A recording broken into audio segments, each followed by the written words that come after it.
Hello, ladies and gentlemen, and welcome to the Nordic Championship here at the Monster Energy DreamHack Studios. My name is Jake Hitbury Matthews, and I'm joined by Dan Orcs Harrison as we enter our final week of the regular season. Dan, how are you feeling right about now? Feeling good, feeling excited. There's still a lot to sort of play for. We have 2 teams, I believe, that are locked in for playoffs, but a lot of teams still fighting for that opportunity, and it makes things really chaotic, but really exciting. Well, let's have a little look at our standings, a quick refresher to see where everybody is standing.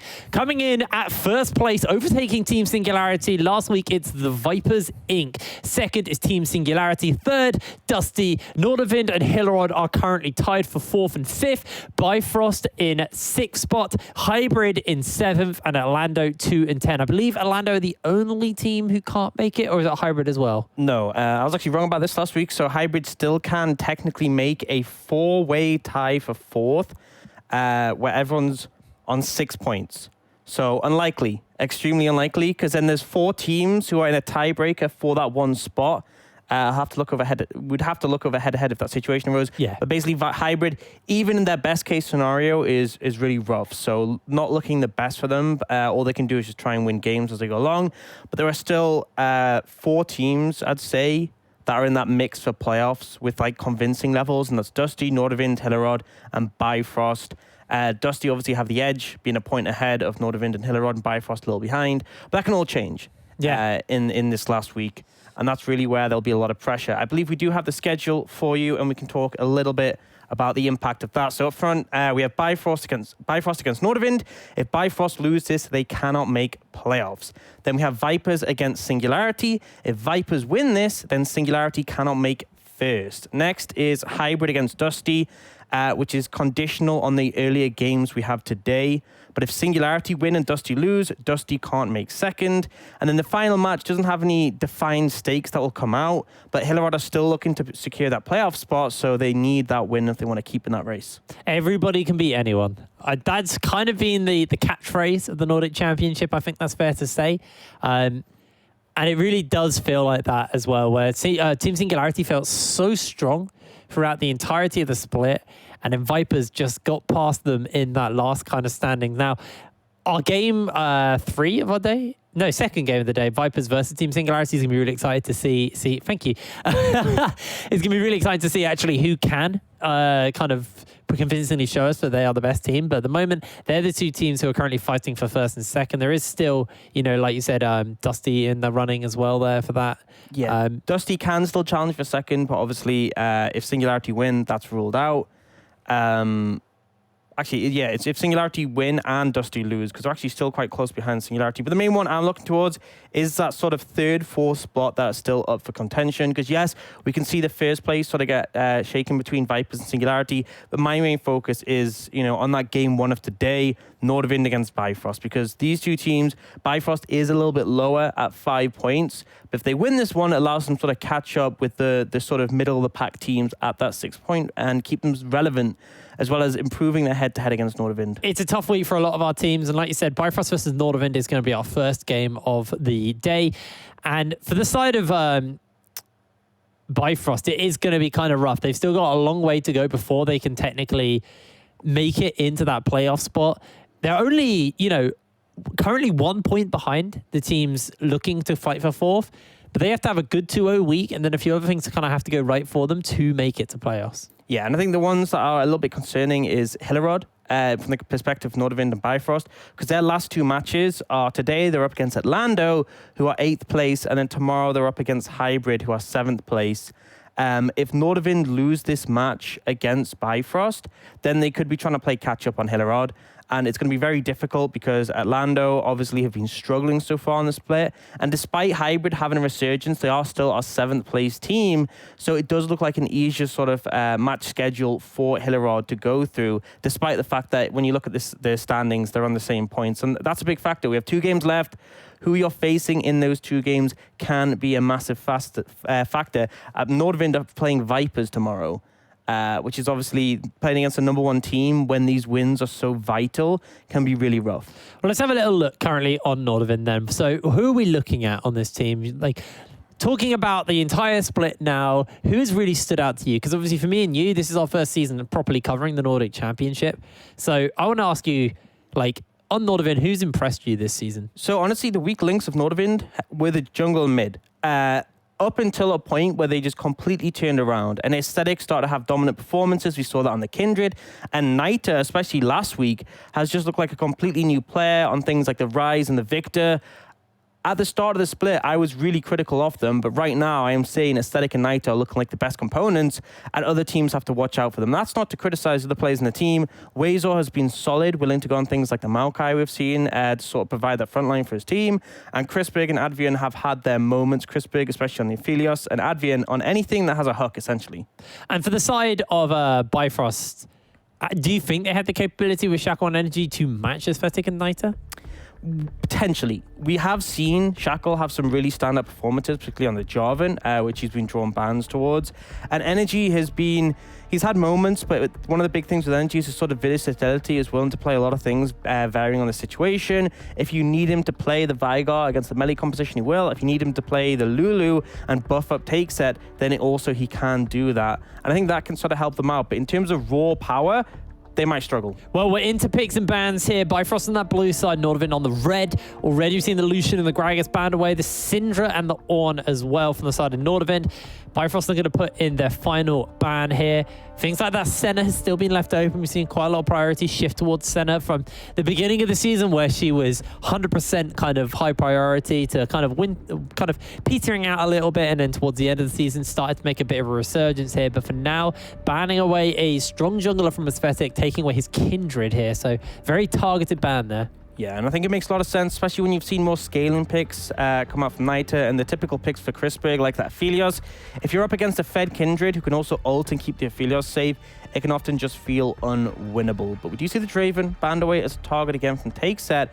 Riven has been left open though for Fiala. It's something we've frequently seen banned away from him because of his competency with that champion. I doubt they'll first pick it, but it's something that we could see come up later in the draft, depending on the situation. For now, Senna is open as an option, Aphelios as well. They're going to go for the Jarvan for Shackle. So this is, I think, a pretty intelligent sort of pick, because it's something Shackle is really confident on, really strong with. It's also a pick for Aesthetic that is denied away. But critically, when those 3 top tier 80 carries are up, you're just going to end up trading them off. So by picking up the Jarvan, you're essentially punishing one of them because they are immobile inherently. So what we might see from Nordavind is like an Aphelios Thresh rotation, because you want to provide that Lantern to get Aphelios out of a difficult situation if he is trapped in that Cataclysm. We'll see what they decide to go for. They do lock in that Aphelios here from the side of Nordavind, and looks like your prediction was right there, Orcs. They're going to lock into Fresh now. What does this leave open to Bifrost? That center is open. They've got the Misfortune, but you can obviously layer in quite well. You can just Cenotarm right here. I think that's a pretty strong lane matchup. Obviously, if there's a situation where you sort of pick Thresh, or if Thresh doesn't have his Lantern available, you can combine the ultimate of Senna with the Cataclysm. And then Tahm Kench means that Advian's pressure is really shut down. You have that global aspect as well. But they may go in a different direction. They're actually going to go for the Misfortune. So Misfortune Zyra. So this is specifically looking to target that and counter it. So as I said, it's kind of predictable what Nordavind would go for. Now Misfortune, obviously a huge lane bully, but Zyra also is. We don't see her a ton in the meta. Typically the reason we do see it into Thresh is because it's very easy just to put the plants down, block any of his CC, and Thresh, he really cannot bear the brunt of her damage. If you try and engage on a Zyra and she just throws the plants down, you will end up losing. I think it's critical that they have someone like the LeBlanc in this situation, because you want to be picking the Zyra. I would also like to see an aggressive jungler from Aesthetic so they can look to punish and abuse this vulnerable support. Well, Nordavind are going to look just to ban away some of these more kind of counterable mid laners into the LeBlanc, taking away that Lissandra. You could maybe expect to see something like the Zoe taken away as well. Solid kind of pick. As well up there. So we'll see what they decide to ban away here. But so far, the Lissandra on the side of Bifrost, you expect them to start pinching into this jungle pool even more. With the Gragas taken away, they can start to really, really hammer down into Aesthetic's jungle pool and force him down the tier list, as that is the Lee Sin gone. Yeah, Lee Sin, no surprise. They could even look towards the top lane as well, as they may want to put Wazor on a side lane threat. Because right now, I'm looking at Bifrost's composition, and I'm going, we really can't teamfight that. Especially with the LeBlanc lock-in, they are essentially saying, team fights are not going to go well. With the amount of AoE damage and ultimate power available to Bifrost, it's just not sort of a good situation to opt into. So we could very much see Nordavind going for a 1-3-1 style composition and seeing how that one works. Now, we do expect to see them pick up a jungler here for the side of Nordavind when it goes over to them. So Bifrost was kind of left open as far as like solid blind top laners. You got the likes of the Set. You even got that Gangplank, which we've seen less and less of as the season's gone on. I think Gangplank's fine here. The ultimate as well, combined with all these other ones, it's going to make it impossible for Crispig to play the game essentially, because you have the cannon barrage come down, especially if Advian's near to him. They're both kind of going to get hit by the same ultimates. But ultimately, it's up to what Fiora wants to take. He could even take the Riven if he feels confident into Wazor, but it might be a little bit ambitious blind, especially when I expect Shackle to be playing heavily bot-centric. If I was Nordavind, I would take my jungler here, but it depends how much priority they want to give to aesthetic compared to Wazor. Yeah, it looks like they are thinking about going into that jungle, locking himself in the Zac. Now, it's not quite as aggressive as you like. You kind of want to get a few more points into that elastic slingshot. But it functions the same way. It's going to punish the immobile bot lane of Bifrost. And the critical thing is, because you already know the support pick, you're not concerned about something like a Janna or a Thresh coming in to deny that away. So limiting factors there. Looks like Energy might just be leaning towards a Corki for himself. Something that scales incredibly well, a really strong backline team fighter. And I think with this, you solidify the fact that Bifrost are just going to have pure dominance in a front-to-back team fight. If they can sort of keep their backline carries alive, there is no real way Nordavind can keep up with them unless Crispig is humongously fed.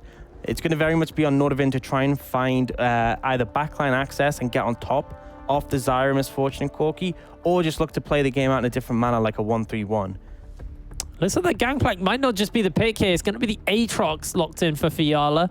Now, Nordavind, they've got a few things open to them. They could go for the Gangplank themselves as well. We've seen Wazor quite like that. The Set is still open as well, something that we typically see into the Aatrox or vice versa. It's a bit of a skill matchup there. You could even go something that looks to punish the Aatrox in a side lane if you want to go for that win condition. Fiora has been the age-old counter to Aatrox since he got reworked. Pled also functions as something that will help get on top of the backline, but also does well in that top lane matchup, can potentially play out into a 1-3-1 later in the game or a 4-1. Yeah, I think the big takeaway from this is that in team fights, it's can you get on the backline? Can you punish this Misfortune, this Zyra? Can you make Energy's life difficult? If the answer is yes, you have a fighting chance. If you're unable to get on top of them, it might be difficult. And I think the critical thing to be paying attention to is flash timers this game. It's a very different story. If Zac jumps in, no flash on takes at a Pedersen, they get comboed, they get knocked up, they go down. Versus them having flash, they flash out, they drop all their ultimates down, and even as tanky as Zac and Kled can be, they can't withstand that much damage. Now, if Wazor does find himself cut inside the Cataclysm, cool thing about it is you can't joust over the wall. It doesn't let you travel over walls to joust, so that's always one way to kind of pin Wazor from jumping onto your backline, because, like you said, Bifrost are very good at fighting front to back.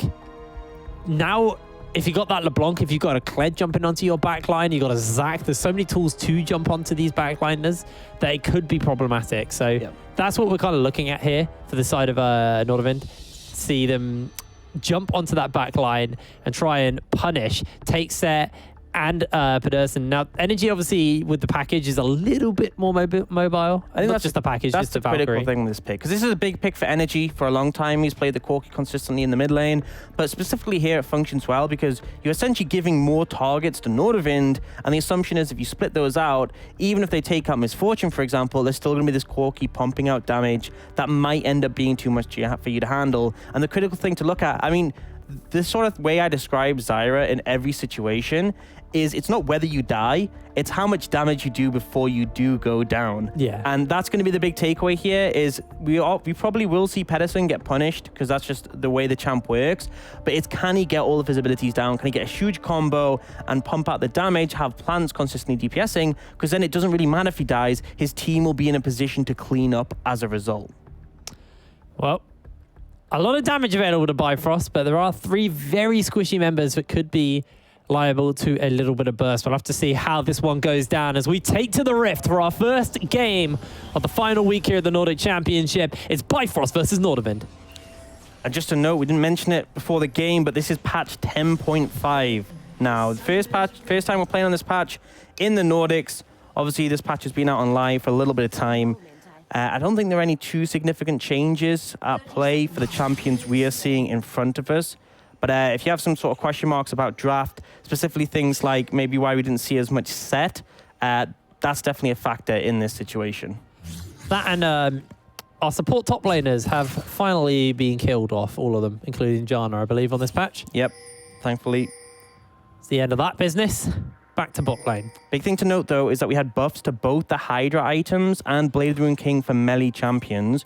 We also have the increased gold per plate. So plates are now with 160, not 120, and melee champions deal more damage to them. They had a big sort of talk about the numbers on the patch notes, but ultimately it ended up balancing out for ranged champions. So if in this situation we see Aesthetic playing around his top side, they could get a massive lead on a Wazor with the increased plate gold, the increased damage to the towers, and also the extra power of the Hydras. And what a combo to tower dive with. The Kled and the Zac. You got so much kind of utility to work around with the cell division, the dismount.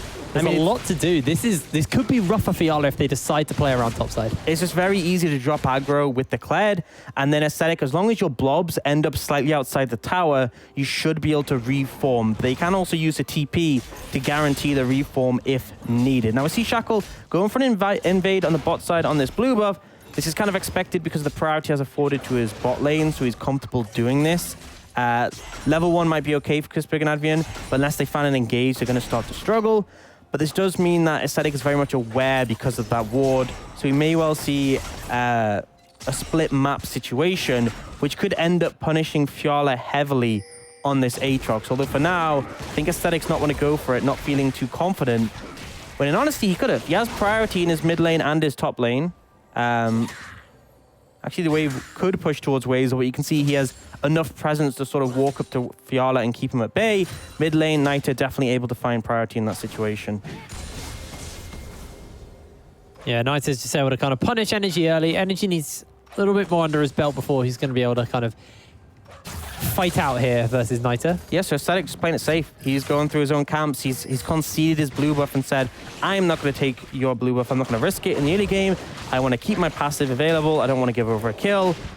And in all honesty, blue buff from Zac, not the most instrumental one. Might have to hold that. Flash comes out by Fiala. The bear trap on a rope.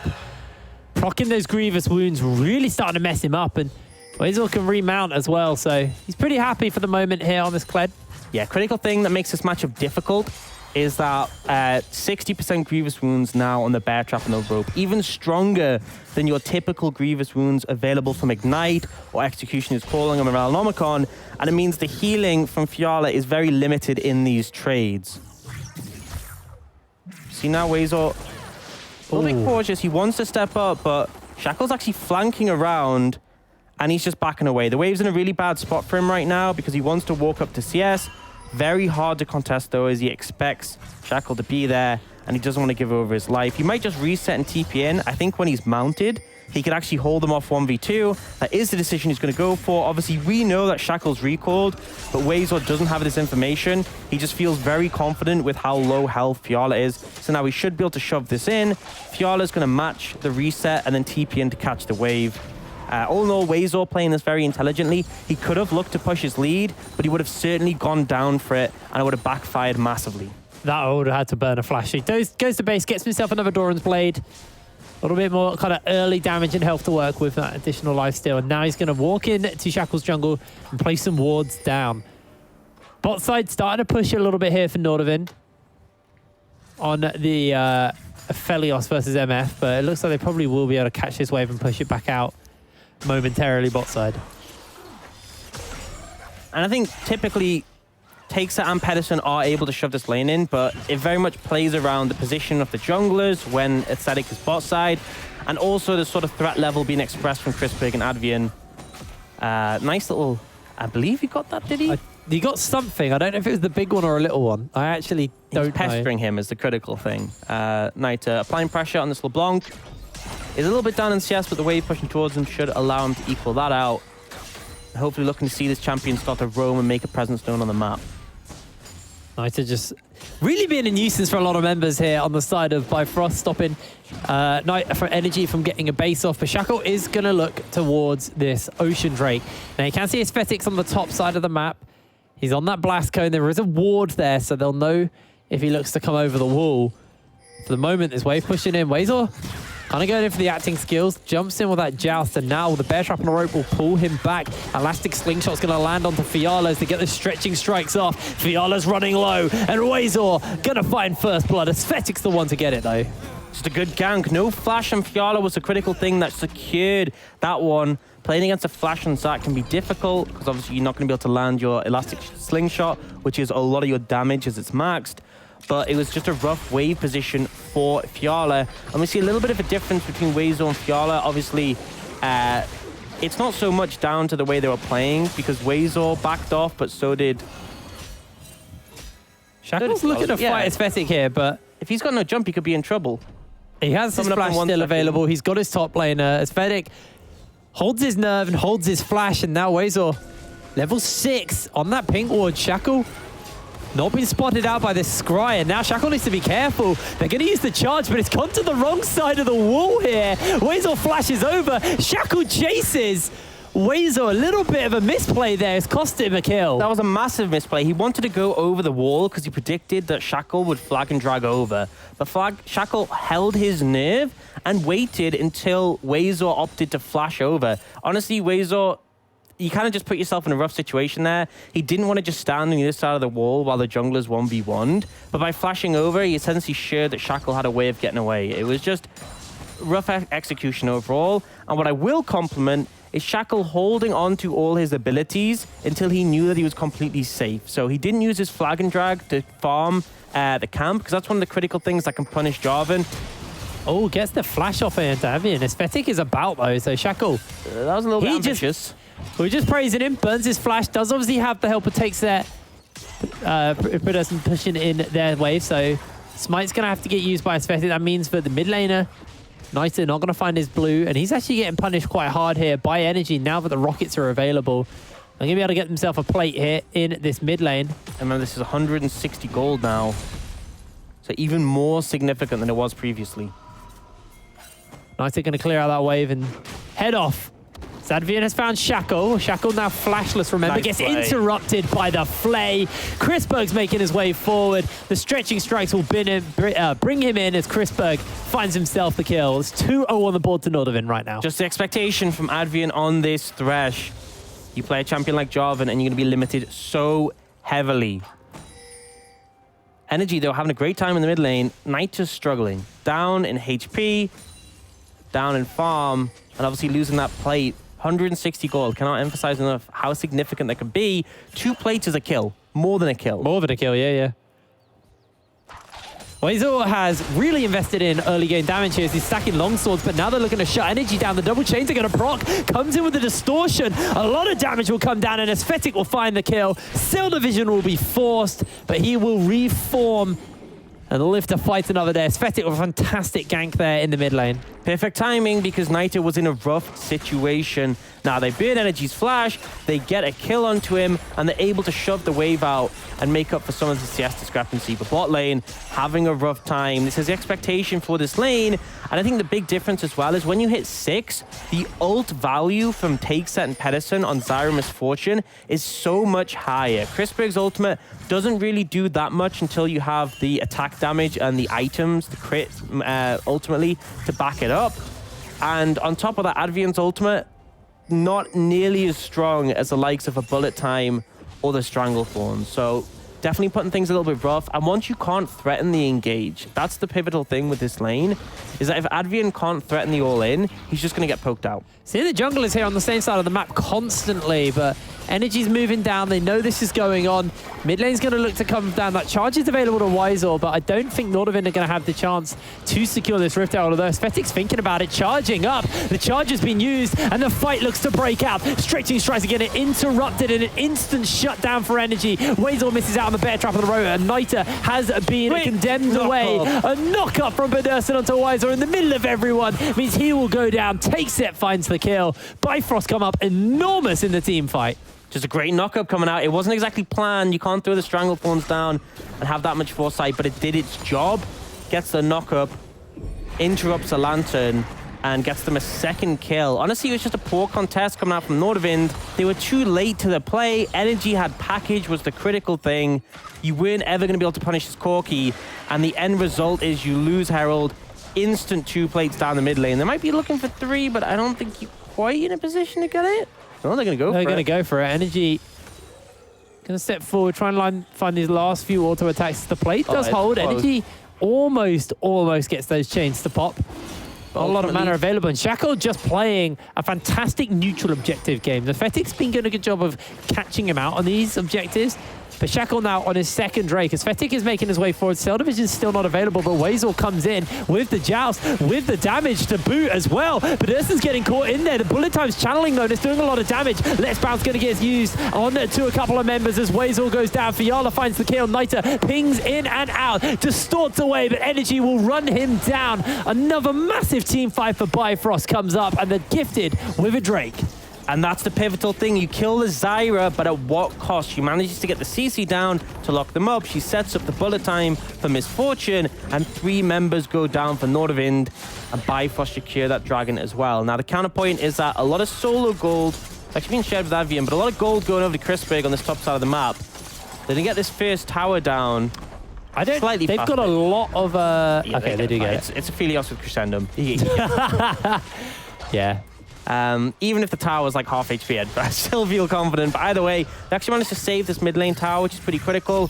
It means they're ahead in gold thanks to all those plates. And it does mean that Crispig is strong, but ultimately a lot of kills handed over to keep Bifrost relevant in this game. And the key thing is, where are those kills going for Bifrost? 2 kills onto Energy in the mid lane, 2 kills to Take Set in the bot lane. 2 of the carries have got the gold. If you look at where the gold's been divvied out a little bit more for Nordavind, a lot of gold's been gifted over to Aesthetic, although Crispig, because of that first Tower of Blood and all those plates he got with the new changes, is pretty heavily far ahead of Take Set. Yeah, he's in a really comfortable spot. My big issue, and it's one of the reasons why all these neutral objectives have been handing over, is that Nita has once again struggled in the mid game. And this sort of harkens back to the issue I had with him in the start split. When he's playing early game focused... Oh, Shackle could be in trouble.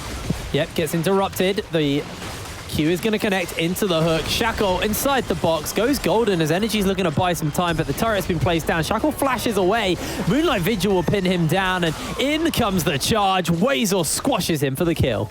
And he just wasn't aware he was standing on a ward, gets picked up by the rest of the team.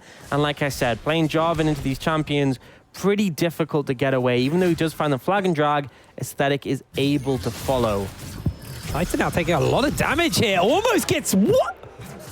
That just shouldn't ever happen. Fiala just annihilated him. That just shouldn't ever happen on a LeBlanc. You should never get caught out by a champion like Aatrox when you have your distortion available, especially as you saw him coming.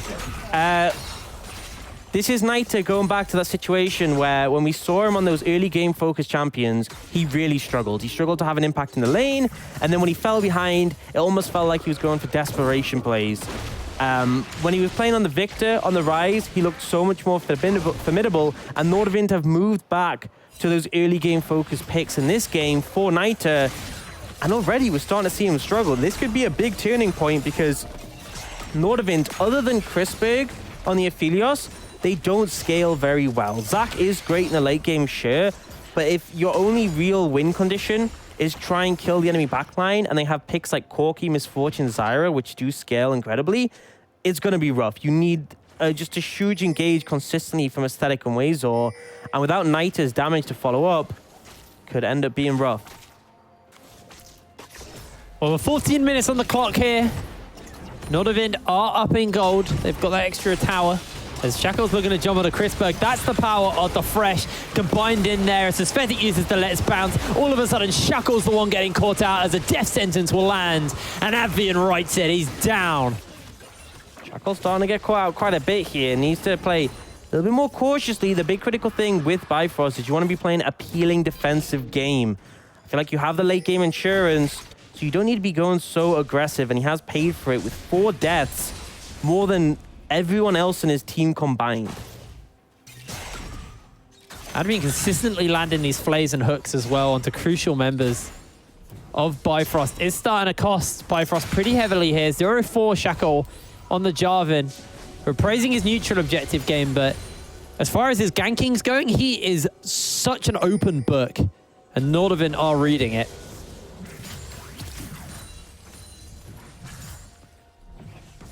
Crispberg's going to go back to base. He's not going for the Essence Reaver IE build. He's obviously looking to go into the Hurricane, recognizing that There are going to be a lot of team fights breaking out, and he wants to be able to cut out as much damage as possible to multiple members. Also gives him good farming, nice and quick.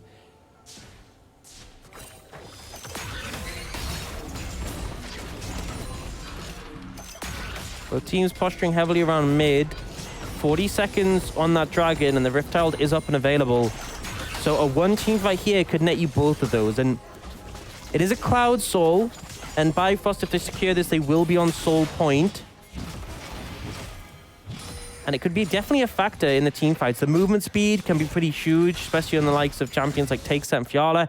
And then when you use the ults, when you think of Zyra, if you can throw down an ultimate and get a burst of movement speed to kite out, might well become even harder. Oh, Chrisberg throws out the Moonlight Vigil. That's the range nerfs they put in a couple of patches ago. Although they're actually looking for energy here. Energy has to use Valkyrie to clear the wall. Takes a lot of damage as Nita, this time, outtrades Fiala. This is how it should be going. There really shouldn't be a situation where Aatrox is able to get on top of LeBlanc. Oh, they keep looking for these hooks from the shadows. That ward just off to the side of the lane's really, really big for them here. And Vision actually looking to try and contest this Rift Herald. Bifrost don't mind giving up a Cloud Drake for another Herald. That's going to be the charge getting used. It could just be Shackle getting caught out, but they're going to find their opening onto Takeset, just sending him packing. Now remember, no towers, so Shackle... Oh, Shackle. This is not your game. Another flare by Advian, and Chrisberg finds the kill. The rest of the team are just going to move into the mid lane and try and pick up this Cloud Drake, so at least Bifrost go to Cloud Soul Point. Can you just say Soul Point? Yeah, I was... Cloud Soul Dragon. Cloud Soul Dragon Drake Point. Penultimate point. You know, that one, yeah. The penultimate dragon. And Shackle definitely having a rough game. 0-5 right now. He has been bearing the brunt of the pick potential from Nordavind. They're now going to throw down that Herald mid. 5 members there. They should be able to take this one. Nordavind got the gold lead in their favor. Teleport's getting used. An issue. Looks like this Herald is going to die, but should be the turret, though. Advian gets caught out by the Strangleforce. Takes a lot of damage. Fennec jumps over the wall, though. Shackle in the middle of the fight. Nordavind's health bars are going low, but Advian finds another hook. In comes Fiala onto the flank, though, looking for Wazor. Wazor's trying to get the remount off, but he can't do it in time. Fiala's starting to run through with the fight here. Nita has to flash away. Chrisberg also forced a flash, and Bifrost will send Nordavind packing. Still definitely a win for Nordavind, though. They got the tower. They trade 1 for 1. They can be happy with that situation. And Bifrost, there isn't really anything on the map they can take right now. The waves aren't in position. Takeset's going to go top side and push that one in. And Fiala going to go bot and catch that wave. But ultimately, all that invested, 2 TPs, and the fight coming out with flashes burnt from Takeset, and ultimately it's a 1 for 1. So Nordavind feeling confident on that one. They're 1,000 gold up, but a timer is on the game. That dragon would be the soul, and it can make things a little bit difficult. We do see, however, Chrisberg now got that Runans finished up. 3-0-2 in a pretty comfortable spot. Yeah, Chrisberg pretty far ahead. If we could toggle the gold, actually, let's have a little look at how much more he has over Takeset. So it's just a 1,000 gold lead for him at the moment. Takeset obviously being able to tidy up a few fights for himself as well, along with getting himself some plates while they were still on the map. But now Chrisberg, with that Hurricane, is going to really start to hurt. And once he combines that into that Infinity Edge, that's when the Aphelios really starts his spike. And my concerning thing here is the solo lane. Is Fiala just did so much work in that last fight. And energy as well is very far ahead of his counterpart. 1,200 gold. And it's never going to get better for LeBlanc. The Corki scales so incredibly well. Obviously, he has his early spikes like the Triforce. But when he gets to 3-4 items, he really starts to pump out considerable damage. And the rockets are doing a lot of poke as well, especially you can hit it on the squishy members. They buffed that a few patches ago, and the damage on them is significant. And you'd assume that energy's working towards them more, as Nita may just found himself caught out, but is able to distort away. As yeah, he has got his I don't think you need to finish them all right now. I think you just go for... I was forgetting the main item. That's why I was more the Hex Drink. Yeah. So now with that and his nullifying orb he has, hard to kill. He's really hard for Nita to shut down. So Nita has to look to deal with Takeset or Pedersen. Pedersen, right? How do we say it? Pedersen. I've been casting this guy for what, like 7 weeks now? Can't say his name. Fiala getting jumped onto by Waze, although Beartrap will pull him back, and with the help of the jungler, Fiala, he may just get himself caught out here. World Ender gets used, and now Shackle and Energy, they're looking to turn this back around. Cataclysm's available, and Aesthetic flashes the wall. Beartrap on a rope gets dodged out by Fiala here, so flash burn. And Niter was looking for a pick, but he almost got himself picked off. End up burning the flash from Aesthetic, but ultimately they get the tower in the bot lane, so Nordavind's still managing to pull this one ahead. I just want to go back to what this game means for both these teams. Right now, Bifrost is on 5 points, Nordavind on 6. Nordavind hold the head-to-head because they won their previous matchup. If Bifrost win this, they equalize in score and head-to-head, and they potentially put a spanner in the works for Nordavind. Right now, they're looking for Chrisberg with no flash. Oh, a lot of damage comes out, but actually the chain's laying onto the wrong target, and takes the kill. Yeah, a little bit ambitious from Niter there. Just gets caught out by the root from Pedersen, and the damage there is enough. He changed Shackle as well, which I don't think procced his second sigil. Yeah, didn't have enough damage to take out Pedersen. And ultimately, just a miscalculation. And this is what will happen. If you make a rough engage, if you don't find a target and instantly shut them out, you will pay for it. There's a lot of CC that can come down from Pedersen and Shackle if you end up getting caught up in the middle of the team fight. And on Chrisberg, I feel like he wasn't really threatened in that situation. Yes, they were starting to get close to the Cataclysm, but you have the Lantern available from Advian. I think Niter is just a little bit overzealous there with trying to protect his AD carry. Yeah, Chrisberg will start to feel a bit more comfortable once that flash is up, but he's not going to have it in time for the Cloud Solve. It spawns up in 5 seconds.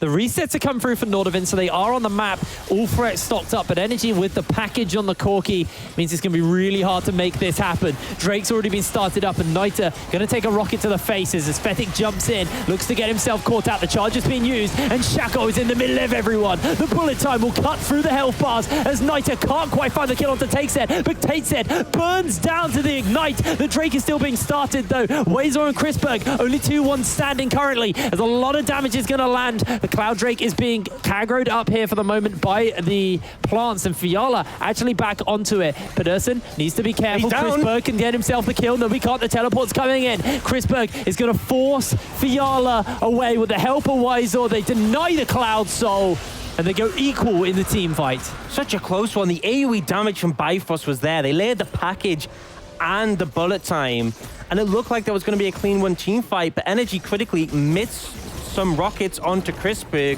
Chrisberg, using the Severum, was able to have the close-up sustained damage on the back of the Conqueror he also has, and ultimately that was a turning point in the fight. If Energy was able to kill Chrisberg, I think Bifrost just clean win that one and get the soul, potentially even look towards that Baron. But ultimately, it just wasn't enough. And I think that's a critical thing. Energy has the Hex Shrinker, the Nullifying Orb. That's not going to be a factor up against Chrisberg. But still, although Nordavind up 1,000 gold, it's still soul point. 4 minutes till Bifrost can have another attempt at that one. But Baron is still up and available if either team tries to find an edge. And the critical point as well is that Bifrost don't have many turrets in this situation. Only mid, which is a pivotal one, but it's a lot of standing gold and also ability to shove in these waves that is being denied. Now Niter gets himself caught out already. Rocket's going to land and he's going to have to distort away. Chrisberg's been to base. He's bought himself the Infinity Edge now, so he is really in the ouchie mode at this point. And he's a critical factor for Nordavind. In the later stages of the game, we are looking at him to be the sustained DPS in the fight. If he can land a good ult to follow up on the engage as well, definitely be something that finds Nordavind's success in this game. If he goes down, I feel like Nordavind's team fight chances just disappear like that. Chrisberg, now with this build, should just be able to clear out the waves nice and safe. Step back, force him in, takes it. A full item currently behind Chrisberg. Well, he still has a crit cloak, so... I'm sorry. That makes all the difference. Thank you very much. You can see the 1,000 gold lead still stands, 1,200 now. So 1,100 actually. You're right. Should be able to go to base at some point, although he's got 800 gold in his pocket, so he's actually nowhere near his next item currently. I mean, you could finish off the Zeal and then pick up a dagger. Yeah, true. So would be able to get something, but not a full item. Meanwhile, Weasel has finished up his Black Cleaver and Titanic Hydra. Energy's going to take out this top tier turret, so he should be closing in on his Affinity Edge as well. And it actually looks like with the resets coming through, Envision are feeling a little bit fruity here. They have been spotted out, though, on the ward, and it's going to throw out a teleport already. Aesthetic, this is they just look for it. The charge is going to come down. Fiala's already getting caught and burnt down so fast. Chrisberg gets a tasty shutdown in his pocket, and they're back onto Baron here. Niter finally finds an assassination off as well as the team fight's breaking out. Weasel gets dismounted, jumps away, and Aesthetic jumps in, gets himself knocked off momentarily as he blast cones forward. The flash by Advian is the end of Energy. Niter's chasing down Shaco. The sigil will land, and he's looking for the chains. They can't interrupt for more, but they do find the chains to pop. Niter's going to commit for the kill onto Shaco. No jungler. Full ace coming forward for the side of Nordavind.